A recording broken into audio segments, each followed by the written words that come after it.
আমাদের রাজ্যের মাননীয় মুখ্যমন্ত্রী ঘোষণা দিয়েছেন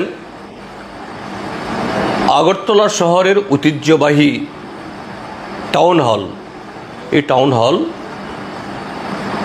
এটাকে ডক্টর শ্যামাপ্রসাদ মুখার্জির নামে নামাঙ্কিত করা হবে।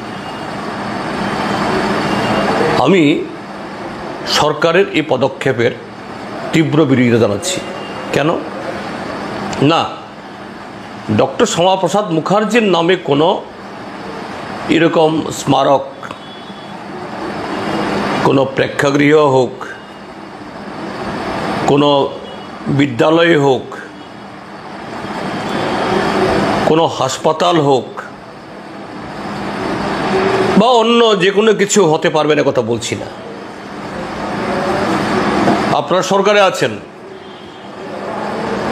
রাজ্যের হাতে টাকা না থাকলেও কেন্দ্রের সরকারের হাতে টাকা আছে। আগরতলা শহরে এরকম নাগরিকদের সাংস্কৃতিক চর্চা আরও নানা ধরনের কাজকর্ম করার জন্য আমাদের আরও পরিকাঠামো দরকার। মাঝে মধ্যে হলের অভাব হয়ে যায়, পাওয়া যায় না। দেখা গেছে কোনো কোনো রাজনৈতিক দলের সম্মেলন করার জন্য হল পাওয়া যায় না, এটা নিয়ে অনেক বিতর্কও হয়েছে। সেরকম একটা বড় কমপ্লেক্স করুন। শ্যামাপ্রসাদ মুখার্জি আপনাদের দলের একজন প্রতিষ্ঠাতা সদস্য, একটা কেন এটা প্রায় 40 বছর আগে একটা ইমারত তৈরি হয়েছে এবং সেটা একটা সময়তে রাজবাড়ির লালবাড়ি বলতো। এই লালবাড়িকে ভেঙে তার উপরে এই টাউন হল গড়ে উঠেছে। ভারতবর্ষের তৎকালীন উপরাষ্ট্রপতি, তিনি পরবর্তী রাষ্ট্রপতিও হয়েছেন, ভেঙ্কটরমন, তিনি এটা উদ্বোধন করেছেন। আমি শুনেছি, যদি ভুল না বলে থাকি, এই টাউন হলেরও এরকম একটা নামকরণ ভেঙ্কটরমনের নামে বা কারোর নামে করার জন্য নাকি প্রস্তাব হয়েছিল, কিন্তু তখন আলোচনা হয় যে না, প্রত্যেক শহরেই এরকম একটা টাউন হল থাকে, তার কোনো নাম দেওয়া উচিত না। যেমন কলকাতার টাউন হল, লন্ডনের টাউন হল, এরকম যে এই পুরান শহরগুলোতে, এটাও আগরতলা টাউন হল হিসাবেই তার পরিচয় থাকুক। কিন্তু আজকে প্রায় 4 দশক বাদে শ্যামাপ্রসাদ মুখার্জির নাম দিয়ে এই ঐতিহ্যকে ইয়ে করা, এটা তো শ্যামাপ্রসাদ মুখার্জির প্রতিও সঠিক শ্রদ্ধা জ্ঞাপন করা হলো না, একটা ঐতিহ্যকে অস্বীকার করা হলো। আমি নিশ্চিত আগরতলা শহরের বহু পুরান এই নাগরিক,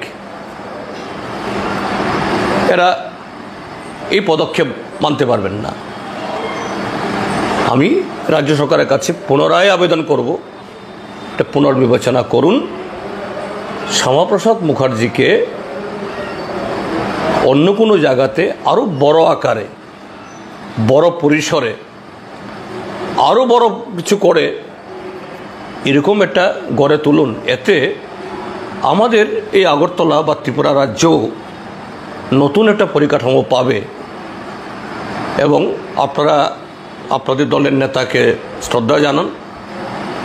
তো এটা আজকে যে কাজটা হলো, এটা অত্যন্ত অবাঞ্ছনীয়, অনুচিত এবং শ্যামাপ্রসাদের প্রতি সঠিক মর্যাদা দেওয়া হলো না। এটা সরকার অবশ্যই পুনর্বিবেচনা করে দেখবেন, এটা আমি আশা করি। একটা বিষয়ে কিছু জানার জন্য, গত 2 দিন আগে বিরোধী দলনেতা তথা বামফ্রন্টের বরিষ্ঠ নেতা কমরেড জিতেন্দ্র চৌধুরী যে মন্তব্য করেছিলেন, বর্তমান ত্রিপুরার মুখ্যমন্ত্রী মাননীয় ডক্টর মানিক সাহা আগরতলা টাউন হলের নাম পরিবর্তন করার যে প্রস্তাব এনেছিলেন, সেটা নাকি টাউন হলের পরিবর্তে পরিবর্তন করে শ্যামাপ্রসাদ চট্টোপাধ্যায়ের নামে নামকরণ করা হবে। ওই বিষয়ে কমরেড জিতেন্দ্র চৌধুরী যে মন্তব্য করেছিলেন, এটা এমন যুক্তিপূর্ণ, এমন অর্থবহ মন্তব্য, এটা অসম্ভবভাবেই সত্যি ঘটনাটি। ত্রিপুরাতে যে দলই আছে, ত্রিপুরার প্রচুর ঐতিহ্যকে নাম পরিবর্তন করে করে ধ্বংস করছে। এমন যদি চলতে থাকে তাহলে আগামী দিনে ত্রিপুরার ঐতিহ্য কিছুই থাকবে না। সেটাই কমরেড জিতেন্দ্র চৌধুরী বোঝাতে চেয়েছেন। তো ওই ক্ষেত্রে কমরেড জিতেন্দ্র চৌধুরীকে আমি সম্বর্ধনা না জানিয়ে আর পারছি না। অসংখ্য ধন্যবাদ কমরেড জিতেন্দ্র চৌধুরী, বিরোধী দল নেতা, সিপিএমের বরিষ্ঠ নেতা। আপনাকে এই মন্তব্যে অসংখ্য ধন্যবাদ জানাই। তবে আমার একটি প্রশ্ন রয়ে গেছে এখানে, স্যার, আপনি খারাপ ভাববেন না।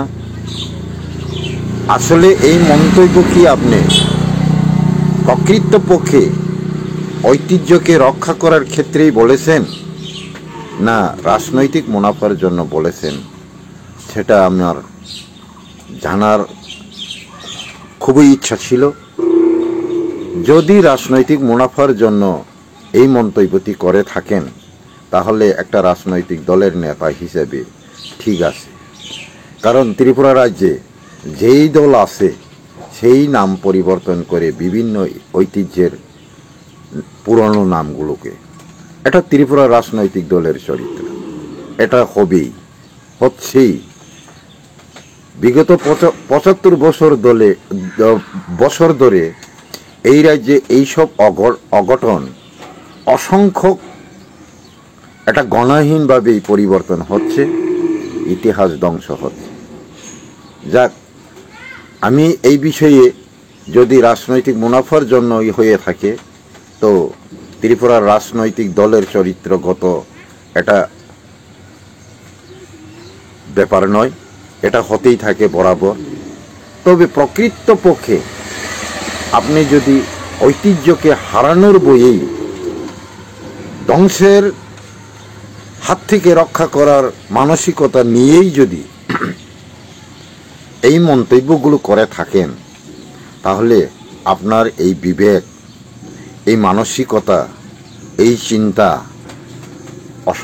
অসংখ্য প্রশংসনীয়, এবং এই বিষয়ে সমর্থন করা ছাড়া, আপনাকে স্বাগত জানানো ছাড়া বিকল্প কোনো রাস্তা নেই। তাই আমি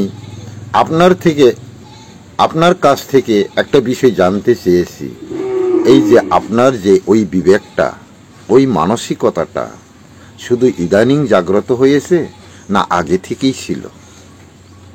ইদানিং জাগ্রত হয়ে থাকলে আপনাকে আমি অনুরোধ রাখব, বিগত দিনের এই যে পরিবর্তনের, ঐতিহ্য ধ্বংসের যে ঘটনাগুলো একটু অনুসরণ করুন। আর যদি আগে থেকে জাগ্রত হয়ে থাকেন, তাহলে আপনিও সেই পথেরই পথিক।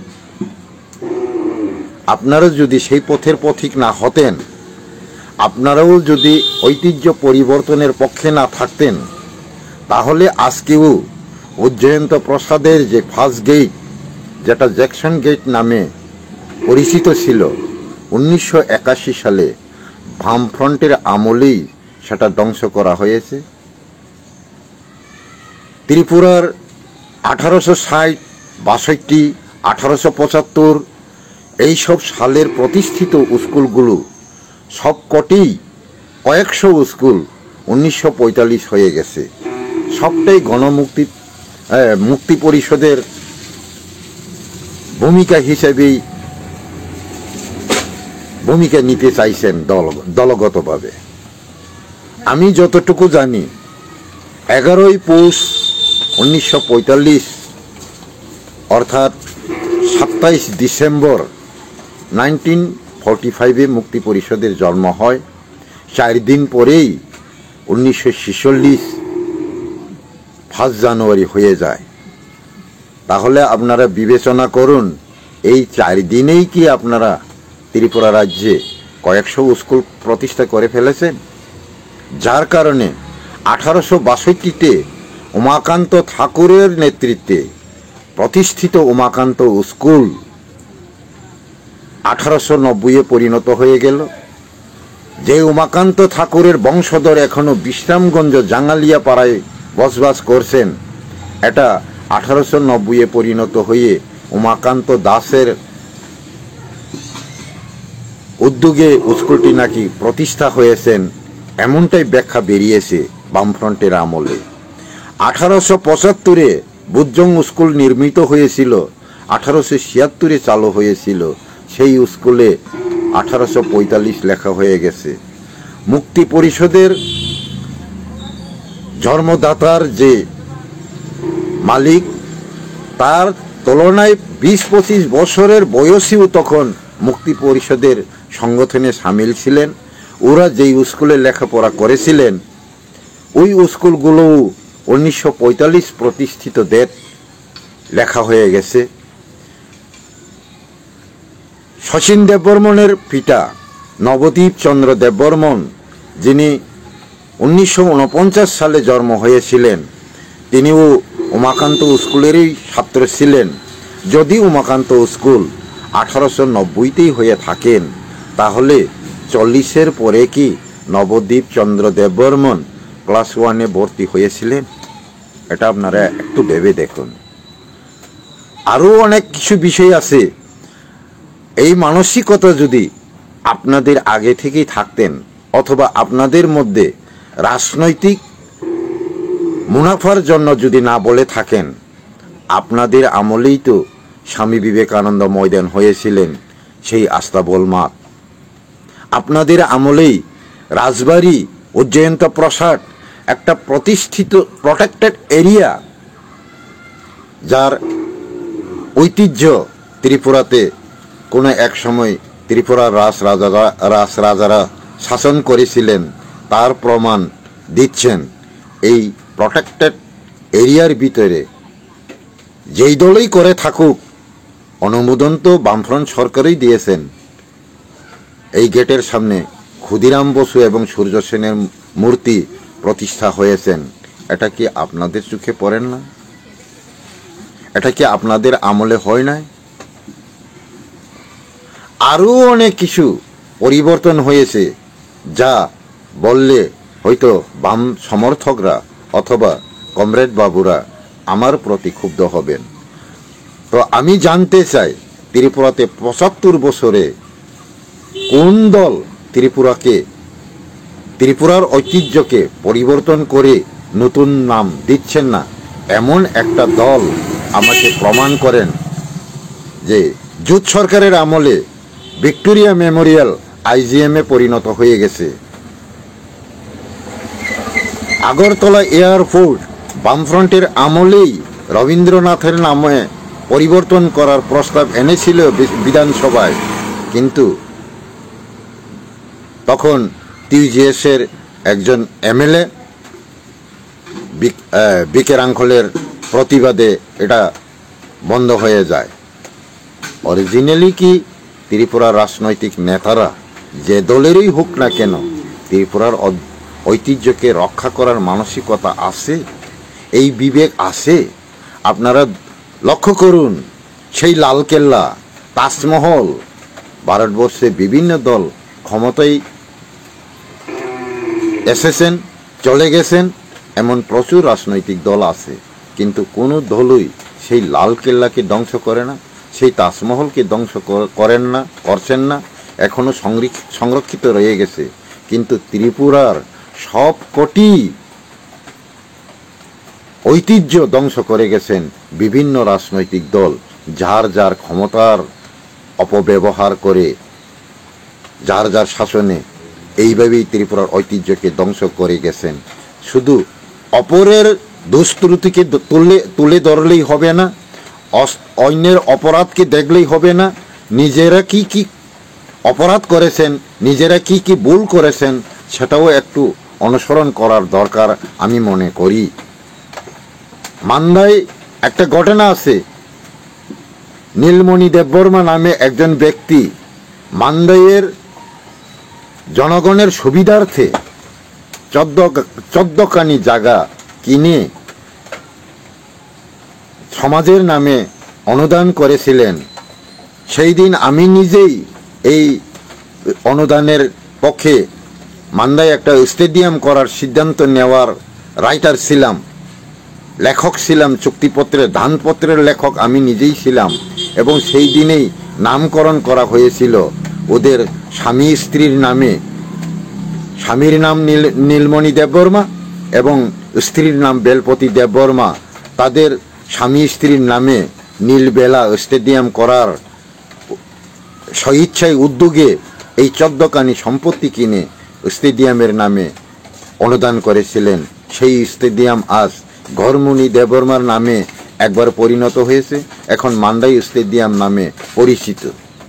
তো এমনটাই যদি হয়ে থাকে, আগামী দিনে আরও যদি কয়েকটি দল ত্রিপুরার শাসনে আসে, তাহলে ত্রিপুরার কোনো ঐতিহ্য থাকবে কি থাকবে না? সমস্ত ত্রিপুরাবাসী একবার ভেবে দেখুন। আমি সমস্ত ত্রিপুরাবাসীদের কাছে যে ধর্মই করুক, যে কোনো জাতির বংশধরই হোক, জাতি ধর্ম বর্ণ নির্বিশেষে, রাজনৈতিক দলগত নির্বিশেষে আপনারা একবার মনের বিবেকে বিচার করুন যে এই ঘটনাগুলো সঠিক করছেন অথবা বেঠিক করছেন, এটা আপনারা বিচার করুন। আমি সবার কাছে অনুরোধ, এই কথাটি যদি আমি ভুল করে থাকি, ভুল বলে থাকি, আমাকে সবাই মাফ করবেন। আর যদি সত্যিই বলে থাকি, তাহলে আগামী দিনের জন্য আপনারাও সজাগ থাকুন। আগামী দিনে যেন এইরকম কোনো ঐতিহ্য পরিবর্তন না হয়, তার দিকে লক্ষ্য রেখে এই কথাটিকে সমর্থন করুন, কমেন্টস করুন, লাইক করুন এবং প্রতিটি জনগণের কাছে এই মন্তব্যটি রাখার চেষ্টা করুন, ত্রিপুরার ঐতিহ্যকে রক্ষা করার চেষ্টা করুন। এই অনুরোধ রেখে আমার কিছু মন্তব্য এখানে শেষ করছি। সবাইকে ধন্যবাদ, আমার পক্ষ থেকে অসংখ্য ধন্যবাদ এবং নমস্কার।